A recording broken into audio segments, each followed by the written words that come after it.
बड़ी अच्छी व्याख्या करते हैं भागवतम कि भगवान शब्द है, उनका मतलब है जो 6 खसूसियत से भरपूर अंदर या लोक परलोक के अंदर भी ऐसा कोई देवता नहीं है जिनके अंदर ये 6 वस्तु एट ए टाइम मौजूद हो।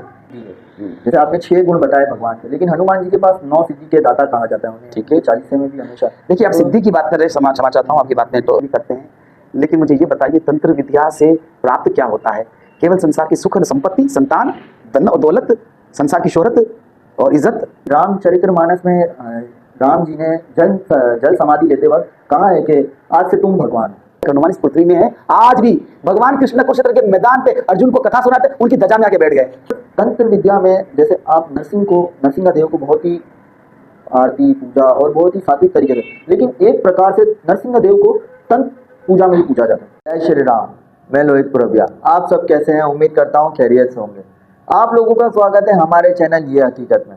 आज हमारे साथ मौजूद है कराची पाकिस्तान की अजीम हस्ती कह लें या शख्सियत कह लें, भगवान के बहुत ही शुद्ध भक्त जो भगवान के नाम की वाणी का उच्चारण करते हैं, भगवान के संकीर्तन का उच्चारण करते हैं, जिनका नाम है श्रीमान प्रहलाद प्रभु। जय श्री राम प्रभु, कैसे हैं आप? जय श्री राम प्रभु, पहले तो सबसे आपका बहुत बहुत आभार है कि आपने हमें अपना कीमती वक्त दिया और हमारे ये हकीकत चैनल में आए। तो मैं चाहता हूँ कि आप कुछ 2 वाणी से स्टार्ट करें भगवान की, जिससे हमारे भी कान पवित्र हो और हमारे लोगों को सुनने वालों के भी कान पवित्र हो। अवश्य। ओम ज्ञानतिमिरान्धस्य ज्ञानाञ्जनं शलाकया चक्षुरुन्मीलितं येन तस्मै श्री गुरुवे नमः। जय श्री कृष्ण चैतन्य प्रभु नित्यानंद श्री अद्वैती गदाधर श्रीवासादि गौर भक्तवृंद। हरे कृष्णा कृष्ण कृष्ण हरे हरे, हरे राम राम राम हरे हरे। श्री राधा वृंदावन चंद्र भगवान की जय। प्रभु जी, आज का टॉपिक हमारा है कि हम काफ़ी एक चीज़ को लेकर कंफ्यूजन चली रहती है कि भगवान मायने का अर्थ क्या है, भगवान अक्षर, भगवान जो लफ्ज़ है इसका मतलब क्या है? रोहित, बहुत अच्छा प्रश्न है आपका ये।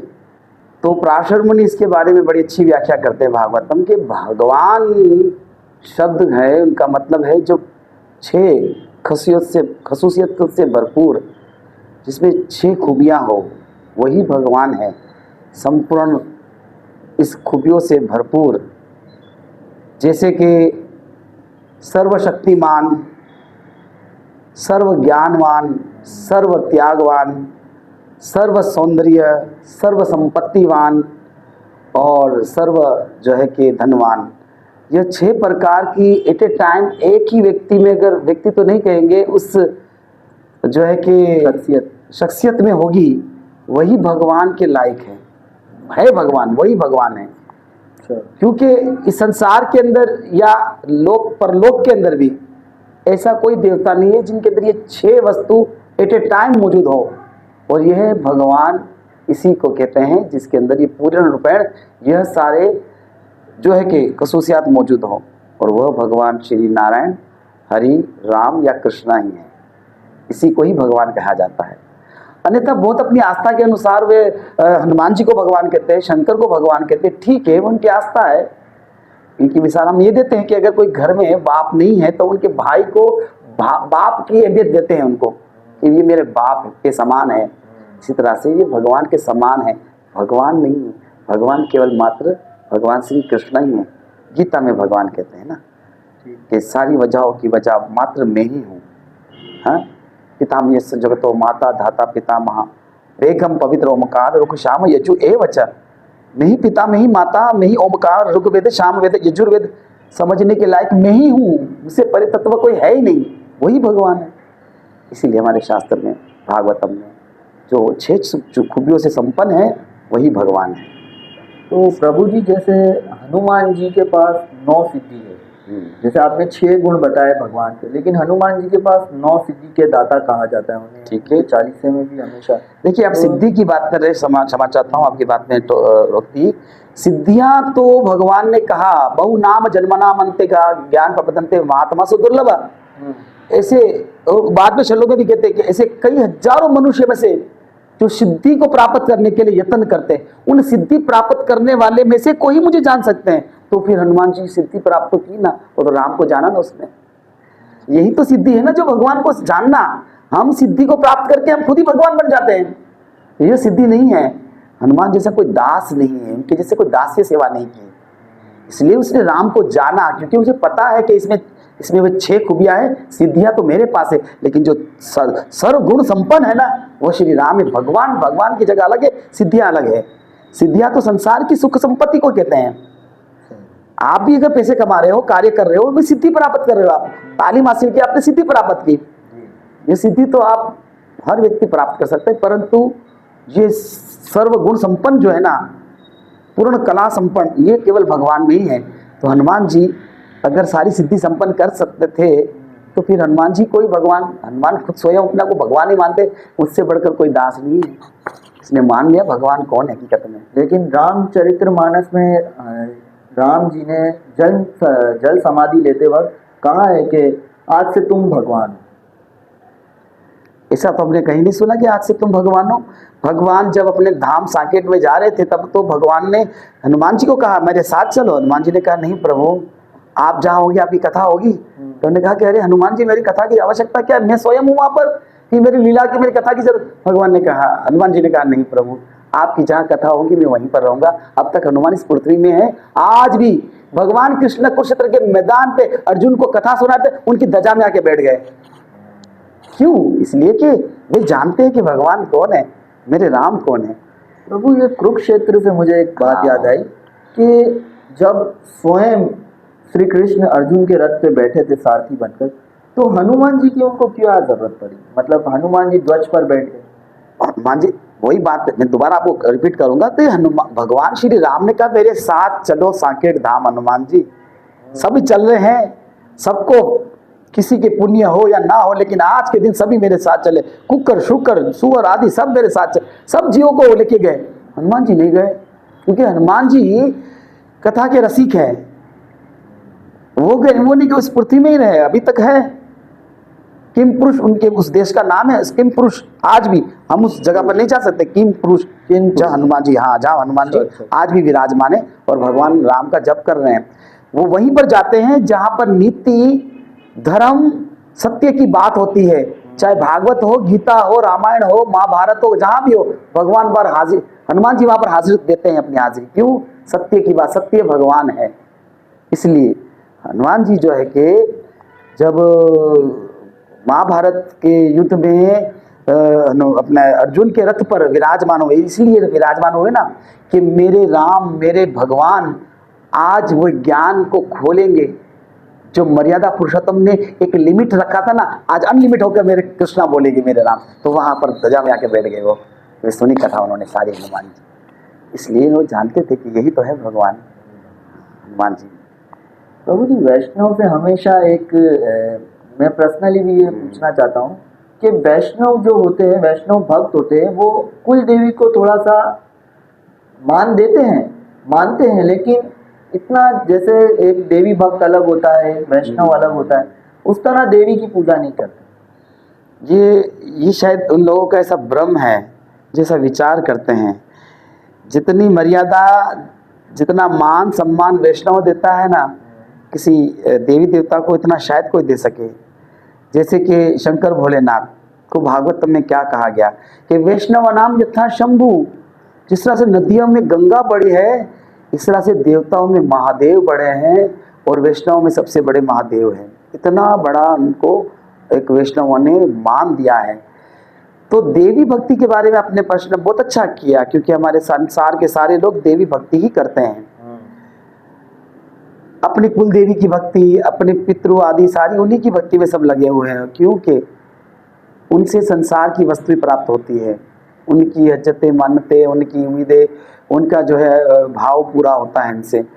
अगर आप प्योरली तौर पर धर्मिष्ठ है, धर्म को मानने वाले हैं, अगर कोई अच्छे गुरु के शिष्य है, तो आपको पता चलेगा कि मुझे जाना कहाँ चाहिए।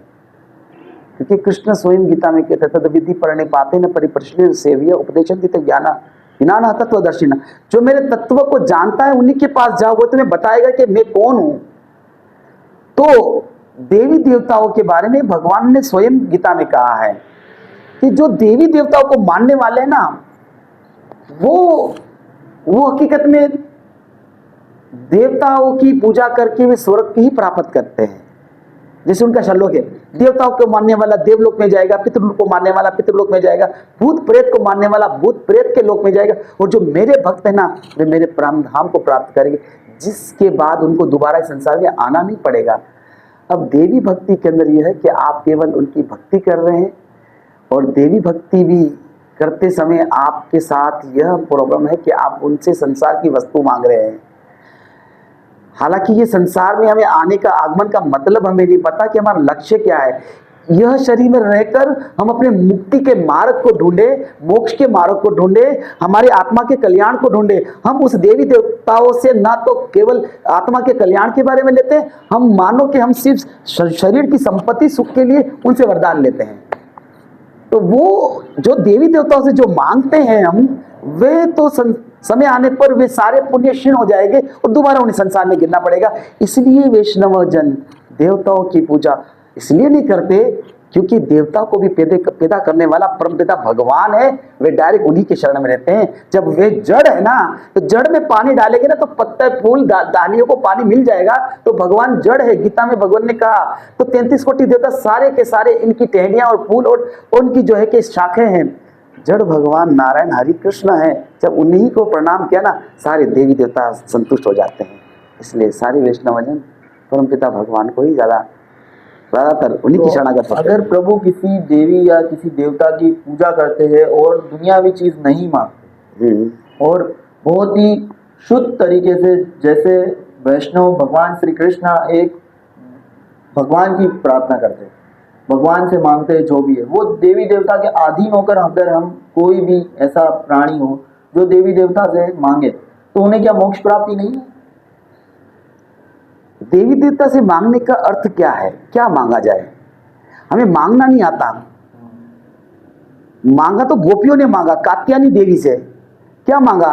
कि मेरा वर कन्हैया हो, बस और कुछ नहीं चाहिए। मांगा तो जो है कि नरसिंह मेहता ने मांगा। किससे मांगा? महादेव से।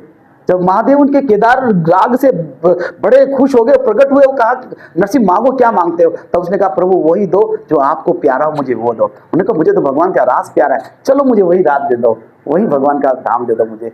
तो हमें मांगना नहीं आता। देवी देवता तो हमारे लिए बड़े सुलभ है, हमने दुर्लभ बना दिया।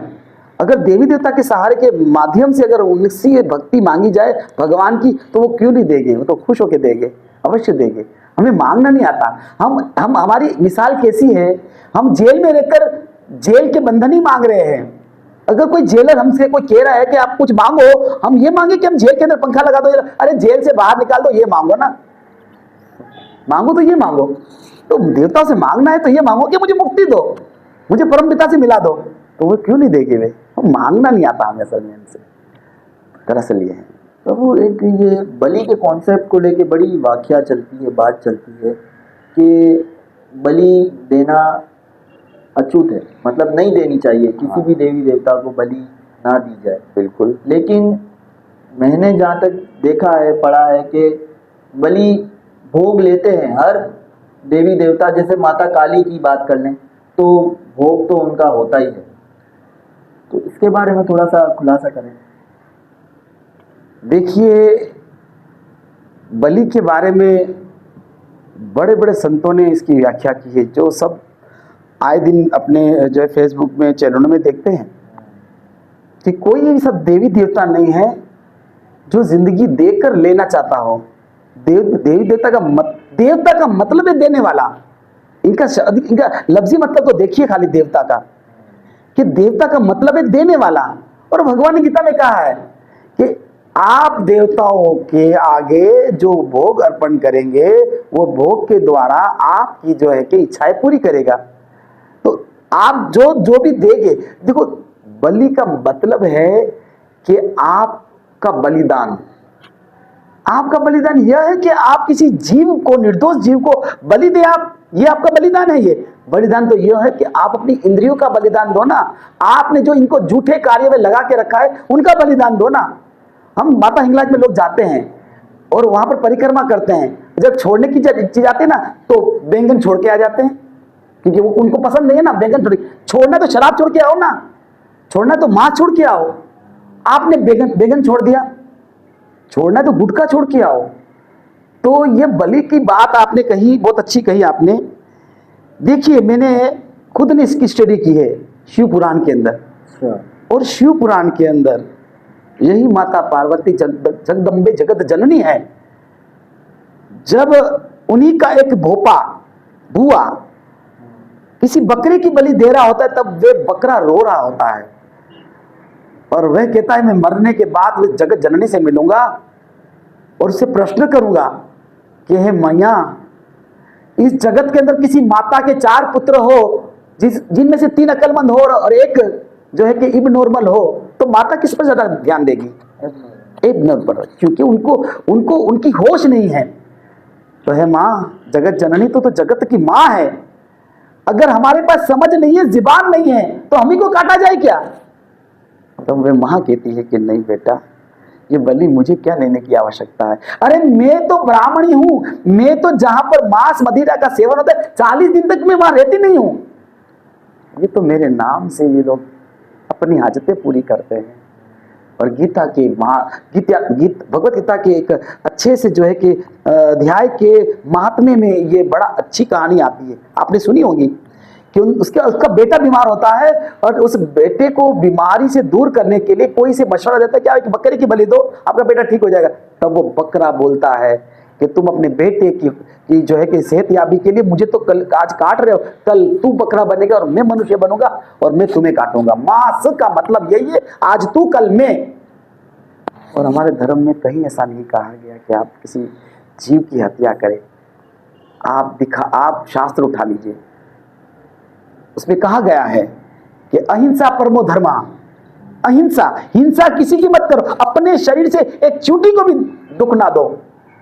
और इसकी सबसे बड़ी मिसाल है भागवतम के अंदर, जब राजा रहुगण की पालकी निकल रही थी और जड़ भरत वहां बैठे हुए थे, तब एक कहार, मतलब उठाने वाले को कहार कहते, एक कहार गायब हो गया। तो तीनों ने कहा चौथा चाहिए, क्योंकि राजा की पालकी में कहीं अनबैलेंस ना हो जाए। उस जो है जड़ भरत को खड़ा किया और कहा कि तुम कांधा दो इसको, मेरा राजा की पालकी जा रही है। तब पालकी चली आगे देखो कि चींटी की बारात जा रही, देख देखा ना आपने, चींटियों की लाइन लगी होती है। तब उसने जंप मारा तो राजा को सर पे लगा यूं। राजा ने, ये कौन बेवकूफ है, असंस्कारी, जो मुझे कष्ट पहुंचा रहा है? राजा बाहर निकला और हाथ में बेहतर लेकर मारने के लिए खड़ा। तब जब के वो जो जड़ भरत थे वो बोले कि आप राजा हो, आपने क्या प्रजा की सेवा की? आपके राज के अंदर कोई जीव भी दुखी ना हो, राजा तो वो कहलाता है। अरे मैं तो वो चूटियों को बचाने के लिए जब मारा, आपको लगा आपको इतना दुख हुआ, उनको मारोगे तो कितना दुख होगा। वहां पर वे राजा उनका शिष्य बन गया वहीं पर। ये क्या बात की आपने। इसलिए बलि की आपने बात की, तो बलि तो देना चाहिए, तो अपने इंद्रियों की बलि दो ना, अपने वासनाओं की बलि दो। हम किसी जानवर की बलि देकर ये सोच रहे कि हमने बहुत बड़ा काम किया, ये सरासर गलत है। ये ऐसा तो कहीं नहीं है, कहीं बलि का कहीं कोई जिक्र नहीं है ऐसा कोई। आप शास्त्र, हाँ हमारे पुराने वर्तमान पिछले जमाने में ऐसे हमारे बहुत से बुजुर्ग हो चुके हैं जिनको इतना ज्ञात ना था, वो ऐसे बेचारे करते आए थे और अभी उसकी परंपरा लगा दी। इनके ऊपर भी बड़ी व्याख्या है, समय कम है, इनके अनुसार यही कहूँगा कि बलि का कॉन्सेप्ट को हम नहीं कभी स्वीकार करते हैं, क्योंकि अहिंसा परमो धर्मा, सबसे बड़ा धर्म यह है कि किसी को भी कष्ट ना पहुंचाए। दया धर्म का मूल है, पाप मूल अभिमान, तुलसी दया ना छोड़िए जब तक घट में प्राण। निताय गौर प्रेमानंद। तो तंत्र विद्या के हवाले से कुछ बात करना चाहता हूँ। मतलब तंत्र विद्या में जैसे आप नरसिंह देव को बहुत ही आरती पूजा और बहुत ही सात्विक तरीके से, लेकिन एक प्रकार से नरसिंह देव को तंत्र पूजा में भी पूजा जाता है। जैसे आप सात्विक तरीके से पूज रहे हैं तो लोग उन्हें एक, वहाँ पर मेरी अक्सर अमूमन एक है, मेरे मित्र बहुत ही प्यारे, वो मुझे बताते हैं कि हमारे यहाँ जो सबसे ज्यादा उत्तम तंत्र माना जाता है वो होता है नारसिंह का, और उन्हें बकरे भी दिए जाते हैं। ओह ऐसा। तो और मैंने खुद भी स्टडी की कि तंत्र विद्या के 2 ही पहलू है जिन्होंने तंत्र विद्या में पूरा अपना जमाया है, एक नरसिंह और दूसरा रावण। इसके बारे में कुछ एक नरसिंह और दूसरा रावण। रावण को भी मतलब कि मानते हैं लोग। उन्हीं को उनकी मतलब पैरवी करके, उनकी मन्नतें करके उनको भी जो है कि पूजनीय बनाते हैं, रावण को भी। ऐसा है। प्रभु जी, अगर मैं पर्सनली आपसे पूछना चाहूँ तो देखिए, रावण तो भगवान श्री राम ने भी उनको मारने के बाद भी लक्ष्मण से कहा कि जाओ, तुम्हें कुछ ज्ञान प्रदान करना है। नो डाउट वो बहुत ज्ञानी थे, महादेव के बड़े महान भक्त थे वो। और जितनी जो है कि उन्होंने वेदों की व्याख्या की, ऐसा कोई नहीं कर सका, बहुत बड़े ज्ञानी थे। लेकिन एक बात कहूँ, ज्ञान जो जिसके पास होता है, उनके पास अहंकार भी साथ आता है। और रावण को अहंकार ही हो गया था ये कि मैं, मुझसे बढ़कर कोई है ही नहीं। तो इसलिए हम अक्सर कहते हैं कि रावण को किसने मारा, तो रावण को मैंने मारा, उसकी मैं ने मारा, मैंने नहीं मारा, उसकी मैं ने मारा, उसकी अहंकार ने मारा।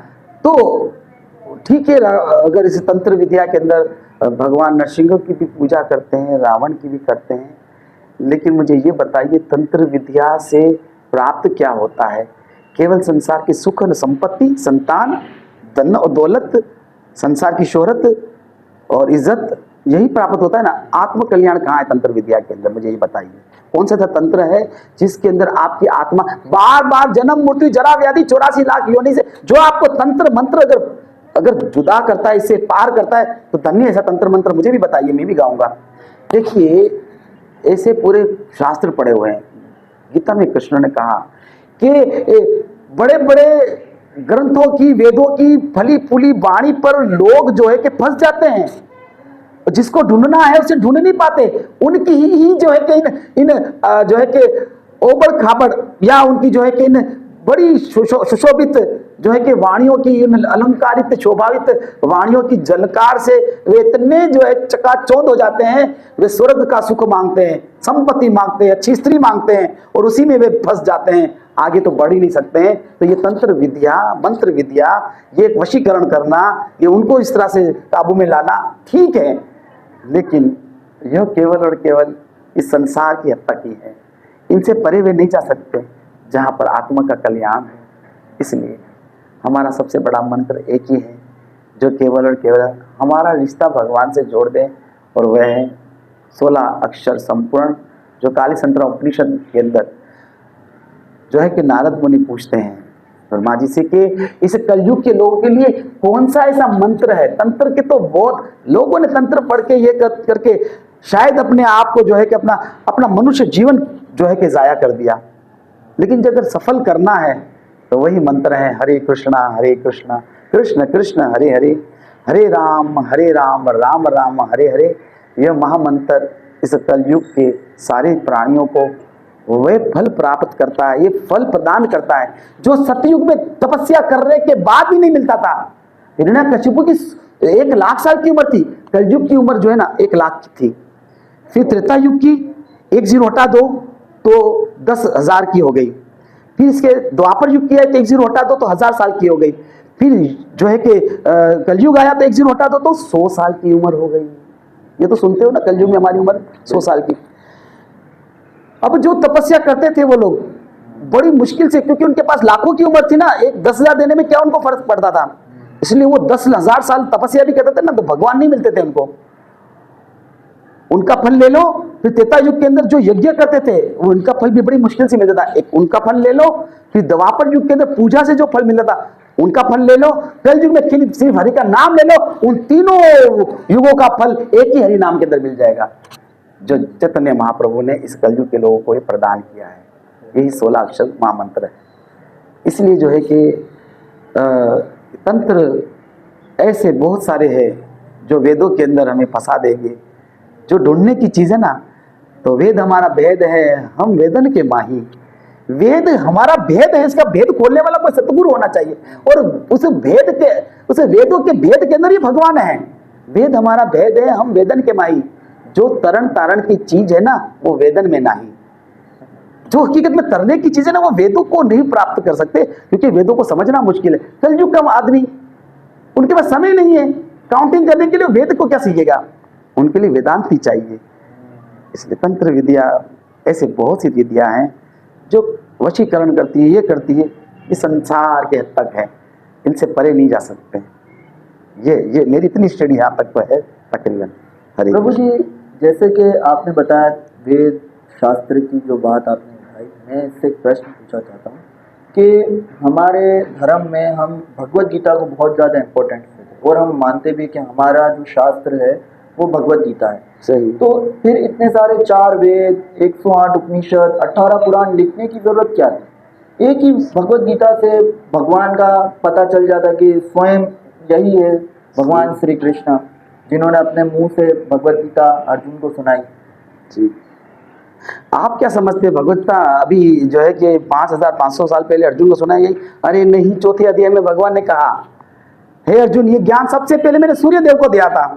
अर्जुन हैरान हो जाते, अरे सूर्य देव, हे प्रभु, आपकी उम्र भी 25 साल, मेरी भी 25 साल है, और आप कह रहे सूर्य देव साल तो बहुत पुराना है, दादा परदादा के जमाने का है सूर्य देव। कहा हाँ ना, सबसे पहले ज्ञान मैंने सूर्य देव को दिया था। सूर्य देव ने अपने पुत्र ईश्वाकु को विवस्वान, इस तरह करते करते करते परंपरा टूट गई और ये ज्ञान अलोप हो गया। लोगों के मतलब ये कि पता ही नहीं था कि ज्ञान था, ये गीता का पहले से ही था। अरे सूर्य में जो प्रकाश है ना, वो गीता के ज्ञान की वजह से प्रकाश है, और आज भी जो गीता को पढ़ेगा ना, उनमें प्रकाश आएगा और पता चलेगा कि मुझे मेरी जिंदगी का रास्ता कहाँ है, कहाँ पर अधर्म है, कहाँ धर्म है। वही तो प्रकाश हम ढूंढ रहे हैं जो सूर्य देव को दिया था भगवान ने। तो इतने सारे शास्त्र, आपका प्रश्न बहुत अच्छा है, इतने सारे शास्त्र की रचना क्यों की जब एक भगवत गीता ही सार है? तो सही बात है, गीता ही सार है हकीकत में। पर बहुत से ऐसे प्रमाण हैं, बहुत से ऐसे युग हैं जिसके अंदर ये वेदों का युग था, वेदों के अंदर सब कुछ बातें थी, और उस जमाने के गुरु भी ऐसे थे और शिष्य भी ऐसे थे।